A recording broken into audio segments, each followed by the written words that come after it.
With a good cross-country forecast, I headed to Tolmin for the first time for a day of cross-country paragliding. The day started off really slowly, and the first 15 kilometers was about the slowest 15 kilometers I've ever flown. But I did take off early. I think I was the fourth pilot in the air because I didn't want to be in the slow conditions when the over 100 pilots at launch all had taken off. Slow and steady at the start was important in the weak conditions, and I was able to climb up high enough into the brilliant views before making the valley crossing across Cobberid, where I ran the ridge to Gemona with only a few turns along the entire ridge.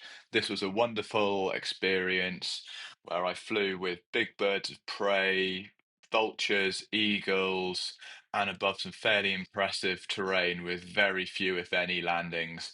But in these conditions, it was a sure bet to stay up while running the ridge. I set my turn point before another big valley crossing because I wanted to really ensure that I was going to get to my goal field to save a long journey back late in the day with public transport. So I turned around and ran the ridge all the way back. I hadn't really done enough research on the area, so I wasn't 100% sure where to cross the Socha Valley on the way back. So I just kind of went by instinct.